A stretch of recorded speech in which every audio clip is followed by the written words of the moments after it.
علماء کرام نے اس حوالے سے گفتگو فرمائی تھی اور قرآن کریم کی آیہ مبارکہ سے استدلال کیا تھا۔ بلا شبہ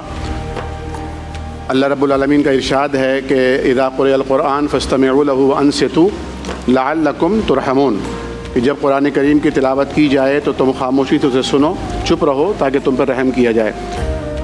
تو ہمارے ہاں احناف اس سے استدلال لیتے ہیں، جیسے کہ علماء کرام نے کل فرمایا تھا، جب امام نماز پڑھا رہا ہو اور مقتدی اس کے پیچھے پڑھ رہے ہوں تو اس وقت وہ سورہ فاتحہ نہ پڑھیں، کیونکہ امام کا پڑھنا ان کے لیے کافی ہے۔ اور ڈاکٹر صاحب نے ایک حدیث بھی مسلم شریف کی پیش کی تھی کہ امام کی قراءت مقتدی کے لیے کافی ہے۔ لیکن میں یہ عرض کروں گا کہ مسلم شریف ہی کی حدیث مبارکہ ہے جس میں نبی کریم صلی اللہ علیہ وسلم نے فرمایا، ابی ہریرہ رضی اللہ عنہ راوی ہیں، ان رسول اللہ صلی اللہ علیہ وسلم قال من صلی صلاۃ لم یقرأ فیہا بأم الکتاب، جس نے نماز پڑھی اور اس میں سورہ فاتحہ نہ پڑھی، فہی خداج غیر تمام، وہ نماز نامکمل ہے، نامکمل ہے۔ اس پہ سب کا یقین ہے اور سب کہتے ہیں اگر انفرادی نماز پڑھ رہے ہیں تو سورہ فاتحہ پڑھیں گے، لیکن چونکہ امام پڑھ رہا ہے اور اس کا پڑھنا مقتدی کے لیے کافی ہے تو مقتدی کے لیے پڑھنا ضروری نہیں ہے۔ لیکن یہ حدیث جب حضرت ابو ہریرہ نے روایت کی، صحیح مسلم میں ہے، تو ابو ہریرہ رضی اللہ عنہ سے فرمایا، کہا گیا کہ انا نکون وراء الامام، ہم جب امام کے پیچھے نماز پڑھ رہے ہوتے ہیں تب کیا کریں؟ تو آپ نے فرمایا اقرأ بہا فی نفسک، اسے اپنے دل میں پڑھ لیا کرو۔ فإنی سمعت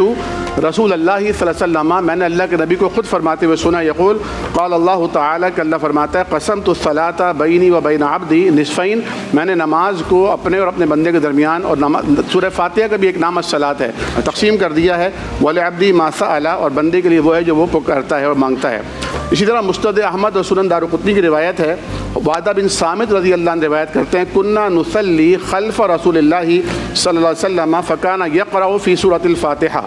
آپ نماز پڑھاتے، ہم نے آپ کے پیچھے نماز پڑھی، آپ سورہ فاتحہ کی قرات فرما رہے تھے، فلما فرغ قال، جب آپ نماز سے فارغ ہوئے تو آپ نے فرمایا لا تقرؤوا شیئا،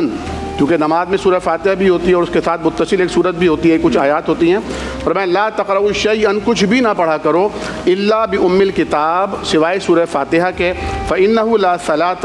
لمن لم یقرأ بہا۔ تو اس پر اس سے استدلال لیتے ہوئے اور رہنمائی لیتے ہوئے شوافع، حنابلہ، موالک اور اہل حدیث حضرات جو ہیں وہ امام کے پیچھے سورہ فاتحہ پڑھنے کے قائل ہیں ہر رکعت میں۔ شوافع اور اہل حدیث ہر رکعت میں، چاہے وہ جہری ہو سری ہو، 2 رکعتیں امام نے جہری پڑھی اس میں بھی سورہ فاتحہ پڑھیں گے لیکن آہستہ آواز میں، اور جو سری ہے اس میں بھی پڑھیں گے، لیکن موالک اور حنابلہ جو ہیں وہ احناف کی طرح ان 2 میں بھی نہیں پڑھیں گے۔